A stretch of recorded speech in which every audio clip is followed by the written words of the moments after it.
Hey hello welcome back to my channel. ഇന്നത്തെ നമ്മുടെ video travel വ്ളോഗാണ് കേട്ടോ. ഇന്ന് നമ്മൾ പോയിട്ടുണ്ടായിരുന്നത് ഇല്ലിക്കക്കല്ലിലാണ്. എല്ലാവർക്കും അറിയാവുന്ന one of the tourist spot തന്നെയാണ് ഇല്ലിക്കക്കല്ല്. അപ്പോൾ ഇല്ലിക്കക്കല്ല് നമ്മൾ ഈ ഒരു ടൈമിൽ പോയാൽ എങ്ങനെയായിരിക്കും അവിടുത്തെ വ്യൂ എന്നാണ് ഇന്നത്തെ വീഡിയോയിൽ നമ്മൾ കാണാൻ പറ്റുന്നത്. നോർമലി നമുക്കറിയാം അതായത് ഒരു ജൂൺ ജൂലൈ മാസത്തിൽ പോകുന്നതും നമ്മൾ ഈ ഒരു ജാനുവരി അല്ലെങ്കിൽ ഒരു ഫെബ്രുവരി മാർച്ച് ഡിസംബർ ആ ഒരു ടൈമിൽ പോകുന്നതും തമ്മിൽ നല്ല ഡിഫറൻസ് ഉണ്ടെന്ന്. കാരണം മറ്റൊന്നുമല്ല, മഴയൊക്കെ മാറിയ കാലാവസ്ഥ ആയതുകൊണ്ട് തന്നെ പച്ചപ്പൊക്കെ സ്വല്പം കുറഞ്ഞിട്ടുണ്ടാകും. ആ ഒരു ഗ്രീനറി നമുക്ക് ഫുള്ളി അങ്ങോട്ട് എൻജോയ് ചെയ്യാൻ പറ്റില്ല. മരങ്ങളൊക്കെ കരിഞ്ഞും അതോടൊപ്പം തന്നെ പുല്ലൊക്കെ കരിഞ്ഞ ആ ഒരു ലുക്കായിരിക്കും. എന്താണെങ്കിലും രണ്ട് ക്ലൈമറ്റിക് കണ്ടീഷനിൽ പോകുമ്പോഴും ബ്യൂട്ടിഫുൾ ആയിട്ടുള്ള വ്യൂ ആണ് നമുക്ക് കാണാൻ പറ്റുന്നത്. രണ്ടും തമ്മിൽ നല്ലൊരു ഡിഫറൻസ് ഉണ്ടാവും. കുറച്ച് നാളായിട്ട് വളരെയധികം ട്രെൻഡിങ് ആയിട്ടുള്ള ഒരു ഫേമസ് ആയിട്ടുള്ള ഒരു ടൂറിസ്റ്റ് സ്പോട്ട് തന്നെയാണ് ഇല്ലിക്കക്കല്ലിൻ്റെ ഈ ഒരു ബാക്ക് സൈഡ് വ്യൂ കാണുന്ന ആ ഒരു സ്പോട്ട്. അപ്പോൾ അവിടേക്കാണ് നമ്മൾ പോകുന്നത്. ഞാനിവിടെ രണ്ടാമത്തെ പ്രാവശ്യമാണ് പോകുന്നത്. രണ്ടാമത്തെ പ്രാവശ്യം അല്ല കേട്ടോ, ഇതിന് മുന്നേ, അതായത് ഇത്രത്തോളം വൈറലാവുന്നതിന് മുന്നേ ഒരു 2 പ്രാവശ്യം അല്ലെങ്കിൽ ഒരു പ്രാവശ്യം മുൻപ് പോയിട്ടുണ്ട് കേട്ടോ. അന്ന് ഈ ഒരു റോഡൊക്കെ പ്രോപ്പറായിട്ട് പണിത് വരുന്നതേ ഉണ്ടായിരുന്നുള്ളൂ. ഇവിടെ അല്ല, ഓൾറെഡി ഇവിടെയൊക്കെ ഇതേപോലെ ടാറിട്ട റോഡ് തന്നെയായിരുന്നു. ഇല്ലിക്കക്കല്ലിലേക്ക് നമ്മൾ കുറേ കൂടെ കയറിപ്പോകുന്ന ആ ഒരു റോഡൊക്കെ മണ്ണിട്ട റോഡായിരുന്നു കേട്ടോ. അതൊക്കെ കുറച്ച് നാൾ മുന്നെയാണ് ടാറൊക്കെ ആക്കിയിട്ടുണ്ടായിരുന്നത്. ഫുള്ളി ഇല്ലിക്കക്കല്ലിൻ്റെ ടോപ്പ് വരെ ടാറിട്ട റോഡാക്കിയിട്ടുണ്ടായിരുന്നത്. ഏറെക്കുറെ ആ ഒരു സമയത്തൊക്കെയാണ് ഇല്ലിക്കക്കല്ല് ഭയങ്കര ട്രെൻഡിങ് ആയിട്ട് മാറിയിട്ടുണ്ടായിരുന്നത്. ഇതേപോലത്തെ കയറ്റവും അതോടൊപ്പം തന്നെ വളവും തിരിവൊക്കെയാണ് ഇല്ലിക്കക്കല്ല് പോകുന്ന റൂട്ട് കേട്ടോ. പക്ഷേ റോഡ് നല്ല റോഡ് തന്നെയാണ്. ഇതിനു മുന്നേ റോഡ് പോലും ഉണ്ടായിരുന്നില്ല. നല്ല പ്രകൃതി ഭംഗി ആസ്വദിക്കാൻ പറ്റും. അതോടൊപ്പം തന്നെ നമ്മൾ പോകുമ്പം കുറച്ച് മുൻകരുതൽ വേണം. ഈ ഒരു റൂട്ട് പരിചയമില്ലാത്ത ആൾക്കാരാണെങ്കിൽ നല്ല കെയർഫുള്ളായിട്ട് തന്നെ ഓടിക്കുക. പരിചയമുള്ളവരും കെയർഫുള്ളായിട്ട് തന്നെ ഓടിക്കണം. കാരണം ഇവിടെ ഒരുപാട് ആക്സിഡൻസ് ഒക്കെ ഉണ്ടാവാറുണ്ട് കേട്ടോ. ഇതിനെ 2023 മാർച്ച് ടൈമിൽ പോയപ്പോൾ എടുത്ത വീഡിയോ ആണ് കേട്ടോ. അപ്പോഴത്തെ ഇപ്പോഴത്തെയും ആ ഒരു ഡിഫറൻസ് വൈസ് നോക്കുകയാണെങ്കിൽ ഈ ഒരു ഭാഗത്തൊക്കെ ഏറെക്കുറെ ഇതേപോലെ തന്നെയാണ്. പക്ഷേ ഡിഫറൻസ് വന്നിട്ടുള്ളത് ഇതിൻ്റെ താഴെയൊക്കെ കുറേ അധികം ഷോപ്സ്, മീൻസ് ഒരു 3-4 കടകൾ വന്നിട്ടുണ്ട് കേട്ടോ. നമുക്ക് ചായ അങ്ങനത്തെ സംഭവങ്ങളൊക്കെ കുടിക്കാൻ പറ്റിയ ചെറിയ ചെറിയ കടകൾ വന്നിട്ടുണ്ട്. അതാണ് ഒരു ഡിഫറൻസ്. പിന്നെ ഈ ഒരു ടൈമിൽ പോകുമ്പം ഭയങ്കര ഉണക്ക് പിടിച്ച പോലത്തെ ഡ്രൈ ആയിട്ടുള്ളൊരു കാലാവസ്ഥയല്ലേ, ഇതേപോലെ കരിഞ്ഞ പോലത്തെ ഒരു ഫീലാണ് കേട്ടോ. നമ്മൾ നട്ടുച്ച ടൈമിലൊക്കെ പോവുകയാണെങ്കിൽ നന്നായിട്ട് ബുദ്ധിമുട്ടും. കാരണം ഭയങ്കര വെയിലായിരിക്കും. എപ്പോഴും നമ്മൾ ഇല്ലിക്കക്കല്ലിൻ്റെ ആ ഒരു എക്സാക്റ്റ് ഭംഗി ആസ്വദിക്കാൻ വേണ്ടി ഒന്നല്ലെങ്കിൽ ഏർലി മോർണിംഗ് പോവുക, അല്ലെങ്കിൽ ഈവനിങ് ടൈം പോവുക.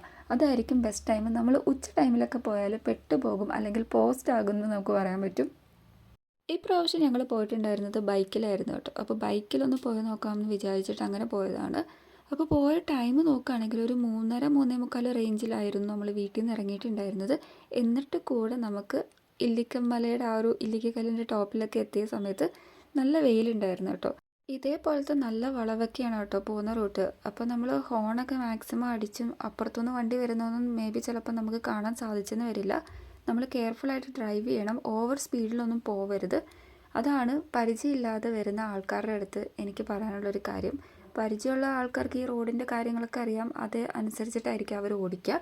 ഇതേപോലെ ബ്യൂട്ടിഫുൾ വ്യൂ നമുക്ക് പോകുന്ന വഴിക്ക് ഇല്ലിക്കക്കല്ലിൻ്റെ ആ ഒരു വ്യൂ നമുക്ക് ഇവിടെ നിന്ന് തന്നെ മലകളൊക്കെ കാണാൻ പറ്റും കേട്ടോ. അവിടെ ഒരു പാറയൊക്കെ ഉണ്ട് കേട്ടോ. മുന്നേ 2020 ഇല്ലിക്കക്കല്ലിൽ പോയ സമയത്ത് ഭയങ്കര ഗ്രീനിഷ് ആയിട്ടുള്ള ഒരു വ്യൂ ആയിരുന്നു. കാരണം നമ്മൾ പോയിട്ടുണ്ടായിരുന്നത് ഒരു ഒക്ടോബർ ആ ഒരു റേഞ്ചിലൊക്കെ ആയിരുന്നു. അപ്പോൾ നമുക്കറിയാമല്ലോ, മഴയൊക്കെ ഉള്ള കാലാവസ്ഥ ആയതുകൊണ്ട് തന്നെ ഫുൾ പച്ചപ്പായിരുന്നു. ഈ ഒരു ടൈമിൽ നല്ല വരൾച്ചയാണ്. അതോടൊപ്പം തന്നെ റീസെൻ്റായിട്ട് ഇല്ലിക്കമലയിൽ തീ പിടിച്ചിട്ടുണ്ടായിരുന്നു. അങ്ങനെ കുറേ അധികം പ്ലോട്ടുകൾ കത്തി നശിച്ചിട്ടുണ്ട് കേട്ടോ. ഏക്കർ കണക്കിന് സ്ഥലങ്ങളാണ് കത്തി നശിച്ചിട്ടുണ്ടായിരുന്നത്. ഇല്ലിക്കക്കല്ലിൽ ഈ ഒരു ടൈമൊക്കെ ആകുമ്പം മിക്ക വർഷങ്ങളിലും ഇതേപോലെ തീപിടുത്തം ഉണ്ടാവാറുണ്ട് കേട്ടോ. തീ കത്തുമ്പോൾ ഉള്ളൊരു മെയിൻ പ്രോബ്ലം എന്ന് വെച്ചാൽ മല ഏരിയ ആണ്. അതുകൊണ്ട് തന്നെ ടോപ്പിൽ നിന്നൊക്കെ കത്തി വന്നാൽ നമുക്ക് നിറയ്ക്കുക എന്ന് പറയുന്നത് അത്ര പോസിബിൾ അല്ല. ഫയർഫോഴ്സ് വന്നാൽ കൂടെ അവർ വരുന്ന ആ ഒരു ടൈമൊക്കെ എടുത്ത് ഈ ഒരു മലയൊക്കെ കയറി വരണമല്ലോ. അവിടെ എത്തുമ്പോഴത്തേക്ക് അത്യാവശ്യം ഓൾമോസ്റ്റ് തീ നല്ലതുപോലെ ആളി പടർന്നിട്ടുണ്ടാവും. 4-5 വർഷങ്ങൾക്ക് മുന്നേ ഒരു റെനോൾട്ട് ഡസ്റ്റർ കത്തി നശിച്ചതാണ് നിങ്ങളിപ്പോൾ കണ്ടിട്ടുണ്ടായിരുന്നത്. ടോട്ടലി ആ വണ്ടി ഫുള്ള് കത്തി നശിച്ചു. ഇനി ഒന്നിനും കൊള്ളാത്ത അവസ്ഥയിലാണ്. അത് ഇപ്പോഴും അവിടെ തന്നെ ഉണ്ട്. അത് കാണുമ്പോൾ തന്നെ നമുക്ക് വിഷമം വരും. ആ ഒരു ഓണറിൻ്റെ അവസ്ഥയൊക്കെ എന്തായിരിക്കുന്നത്. ഇതിന് മുന്നേ ഞാൻ ഇല്ലിക്കക്കല്ല് പോയ ആ ഒരു വീഡിയോ ഇട്ട ടൈമിലും ആ വണ്ടി കത്തി നശിച്ചിട്ടുണ്ടായിരുന്നു കേട്ടോ. അവിടെ തന്നെ ഉണ്ടായിരുന്നു. അതിൻ്റെ വീഡിയോ ഞാൻ ഓൾറെഡി അപ്ലോഡ് ചെയ്തിട്ടുള്ളതാണ്. അപ്പോൾ ഇതാണ് നമുക്ക് പോകുന്ന വഴിക്കുള്ള വ്യൂ ഇപ്പം നിങ്ങൾക്ക് കാണാൻ പറ്റും. അത്യാവശ്യം നല്ല രീതിക്ക് തീ ആളി പടർന്നിട്ടുണ്ടായിരുന്നു. കത്തി മൊത്തത്തിൽ നല്ല നഷ്ടം ഉണ്ടായിട്ടുണ്ട്. ഏക്കർ കണക്കുള്ള സ്ഥലങ്ങളാണ് കത്തിയിട്ടുണ്ടായിരുന്നത്. പണ്ട് ഞാൻ ഇല്ലിക്കമലയ്ക്ക് പോയത് പ്ലസ് ഇപ്പം പോയതും കൂടെ കമ്പാരിസൺ ചെയ്തപ്പം എനിക്ക് ആ പ്രകൃതി ഭംഗി അത്രത്തോളം ഇങ്ങോട്ട് ഫീൽ ചെയ്യുന്നില്ല കേട്ടോ.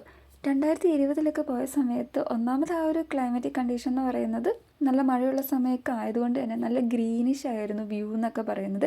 അതോടൊപ്പം തന്നെ ഇവിടെ കുറേ അധികം ചെടികളൊക്കെ ഉണ്ടായിരുന്നു കേട്ടോ. ആ ഒരു ടൈമിൽ നമുക്കറിയാമല്ലോ പ്ലാന്റ് ഹണ്ടിങ് ഒക്കെ ഭയങ്കര ട്രെൻഡിങ് ആയിട്ടുള്ള സമയമായിരുന്നു. അങ്ങനെ കുറേ അധികം ഓർക്കിഡ്സൊക്കെ എനിക്കിവിടെ കിട്ടിയിട്ടുണ്ടായിരുന്നു. പക്ഷേ ഈ പ്രാവശ്യം പോയപ്പം ഒരുമാതിരി ഉണങ്ങി വല്ലാത്തൊരവസ്ഥയിൽ ഫേണിൻ്റെ കാറ്റഗറിയിൽപ്പെട്ട കുറച്ച് ചെടികൾ മാത്രം നിൽക്കുന്നതാണ് എനിക്ക് അവിടെ കാണാൻ പറ്റിയിരുന്നത്. പക്ഷേ എങ്കിലും അങ്ങോട്ടേക്ക് പോയ ആ ഒരു ഡ്രൈവ് നല്ല രസമുണ്ടായിരുന്നു കേട്ടോ. പിന്നെ ഇല്ലിക്കമലയുടെ ആ ഒരു എക്സാക്റ്റ് ഭംഗി എനിക്ക് അത്രത്തോളം പഴയത് വെച്ച് കമ്പയർ ചെയ്തപ്പോൾ ഈ പ്രാവശ്യം പോയപ്പം അത്ര ഒരു ഭംഗി കുറവ് പോലെയാണ് ഫീൽ ചെയ്തത്. ആ ഒരു ഭംഗി എന്തോ എവിടെയോ നഷ്ടപ്പെട്ട പോലത്തെ ഒരു ഫീലായിരുന്നു കേട്ടോ എനിക്ക് തോന്നിയിട്ടുണ്ടായിരുന്നത്. ഓൾമോസ്റ്റ് നമ്മൾ ഇല്ലിക്കക്കല്ലിൻ്റെ ആ ഒരു വ്യൂവിൻ്റെ ടോപ്പിലേക്ക് എത്താറായിട്ടുണ്ട് കേട്ടോ. ഇവിടം കൊണ്ടൊന്നും തീർന്നിട്ടില്ല, ഇനിയുണ്ട്. ഈ ഒരു വഴി പോകുമ്പം നമ്മളിപ്പോൾ വിചാരിക്കും ഓൾമോസ്റ്റ് നമ്മൾ എത്തിയല്ലോ, ഇനിയിപ്പം കുറച്ചല്ലേ ഉള്ളൂ എന്ന്. പക്ഷേ കുറച്ചുകൂടെ ഉണ്ട് കേട്ടോ. ഇവിടെയൊക്കെ ഒരു ചെക്ക് പോസ്റ്റ് എന്നുള്ള രീതിക്ക് അവിടെ എന്തൊക്കെയൊക്കെ പണിയുന്നൊക്കെ ഉണ്ട്. അതിൻ്റെയൊക്കെ ഭാഗമായിട്ട് ആൾക്കാർ ഓഫീസേഴ്സൊക്കെ നിൽക്കുന്നത് നമ്മൾ കണ്ടു കേട്ടോ. പിന്നെ ഈ ഒരു വളവും കൂടെ കഴിഞ്ഞിട്ടാണ് നമുക്ക് ആ ഒരു ടോപ്പിലേക്ക് എത്താൻ പറ്റുള്ളൂ. നിങ്ങൾ ഫാമിലി ഫ്രണ്ട്സിൻ്റെയൊക്കെ കൂടെ ഒരു 1 ഡേ ട്രിപ്പൊക്കെയാണ് പ്ലാൻ ചെയ്യുന്നതെങ്കിൽ നിങ്ങൾക്ക് ഈ ഒരു ഇല്ലിക്കക്കല്ല്, അതോടൊപ്പം തന്നെ അയ്യമ്പാറ, മാർമൽ അരുവി, അങ്ങനെ കുറച്ചധികം സ്പോട്ട് ഈ ഒരു ഏരിയയിൽ തന്നെ ഉണ്ട് കേട്ടോ. ഇവിടെ നിന്ന് തന്നെ നമുക്ക് കട്ട് ചെയ്ത് വാഗമൺ, അങ്ങനെ നമുക്ക് ഒരു 1 ഡേ ട്രിപ്പിൽ അത്യാവശ്യം കാണാൻ പറ്റിയ നല്ല കുറച്ചധികം ടൂറിസ്റ്റ് സ്പോട്ടുകളുണ്ട് കേട്ടോ. എനിക്ക് ഇപ്രാവശ്യം പോയപ്പം ഇല്ലിക്കക്കല്ലിൻ്റെ ആ ഒരു ബ്യൂട്ടിഫുൾ ആയിട്ടുള്ള വ്യൂ അത്ര അങ്ങോട്ട് എനിക്ക് പഴയതുമായിട്ട് കമ്പാരിസൺ ചെയ്തപ്പം തോന്നിയില്ല എന്ന് ഞാൻ പറഞ്ഞു. പക്ഷേ എനിക്ക് അയ്യമ്പാറ കുറച്ചുകൂടെ ഭംഗി കൂടുതലായിട്ട് ഫീൽ ചെയ്തു കേട്ടോ. പഴയതിലും വെച്ച് കമ്പയർ ചെയ്തപ്പം അയ്യമ്പാറ കുറച്ചുകൂടെ ഒരു ബെറ്റർ ആണെന്നാണ് എനിക്ക് ഹോണസ്റ്റ്ലി തോന്നിയിട്ടുണ്ടായിരുന്നത്. അങ്ങനെ ഓൾമോസ്റ്റ് നമ്മൾ ടോപ്പിൽ എത്തിയിട്ടുണ്ട്. ഇതാണ് ഇല്ലിക്കക്കല്ലിൻ്റെ exact view, back side view ആണ് കേട്ടോ. ഞങ്ങൾ പോയ ടൈമിൽ കുറച്ച് ആൾക്കാരുണ്ടായിരുന്നുള്ളൂ. എപ്പോഴും നമ്മൾ പോകുമ്പം മോർണിംഗ് ടൈമൊക്കെ ആണെങ്കിൽ കുറേ അധികം ആൾക്കാരും കുറച്ചുകൂടെ ഭംഗി ഉണ്ടാവും എന്നാണ് എൻ്റെ ഒരു വിശ്വാസം.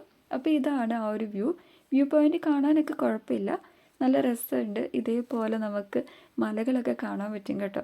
കുറച്ചധികം പ്ലേസുകൾ ഇവിടെ നിന്നാൽ നമുക്ക് ടോപ്പ് ആയതുകൊണ്ട് തന്നെ ആ ഒരു വ്യൂ കിട്ടുന്നതായിരിക്കും. മോർണിംഗ് നമ്മൾ ഏർലി മോർണിംഗ് വരികയാണെങ്കിൽ ആ സൺറൈസൊക്കെ കാണാൻ നല്ല ഭംഗിയായിരിക്കും. അതോടൊപ്പം തന്നെ ഈവനിങ് സമയത്താണെങ്കിൽ ആ സൺസെറ്റൊക്കെ കാണുമ്പോൾ ഒരു പ്രത്യേക ഭംഗിയുണ്ടല്ലോ. ആ ഒരു ടൈം വരുന്നതാണ് ഏറ്റവും ബെറ്റർ കേട്ടോ. ഇത് മുന്നേ ഞാൻ പോയിട്ടുണ്ടായിരുന്ന വീഡിയോ ആണ്. ഇത് ഞങ്ങൾ മോർണിംഗ് ടൈമിലാണ് പോയിട്ടുണ്ടായിരുന്നത്. അപ്പോഴെനിക്കൊരു പ്രത്യേക ഭംഗി തോന്നിയിട്ടുണ്ടായിരുന്നു കേട്ടോ. നിങ്ങൾക്ക് മുന്നത്തെ വീഡിയോ പ്ലസ് ഈ ഒരു പഴയ വീഡിയോയും കൂടെ ജസ്റ്റ് ഒന്ന് കമ്പയർ ചെയ്യുമ്പോൾ തന്നെ ആ ഒരു ഡിഫറൻസ് മനസ്സിലാവുമെന്നാണ് ഞാൻ വിശ്വസിക്കുന്നത്. അപ്പോൾ ഇത്രയുള്ള നമ്മുടെ ഇന്നത്തെ വീഡിയോ ഇല്ലിക്കക്കല്ലിനെ കുറിച്ചിട്ട് ഹിസ്റ്ററിയും കാര്യങ്ങളും പറയാത്തത് മറ്റൊന്നും കൊണ്ടല്ല. ഇതിന് മുന്നേ ഞാൻ ഓൾറെഡി ഒരു വീഡിയോ ചെയ്തിട്ടുണ്ട്. അത് ഞാനിവിടെ ടാഗ് ചെയ്ത് കൊടുത്തേക്കാം കേട്ടോ. അപ്പോൾ ഇത്രയുള്ളൂ നമ്മുടെ ഇന്നത്തെ ഇല്ലിക്കക്കല്ല് വിശേഷങ്ങളും കാര്യങ്ങളൊക്കെ. അപ്പോൾ നമുക്ക് നെക്സ്റ്റ് വീഡിയോയിൽ കാണാം. അതുവരെയും ടാറ്റാ.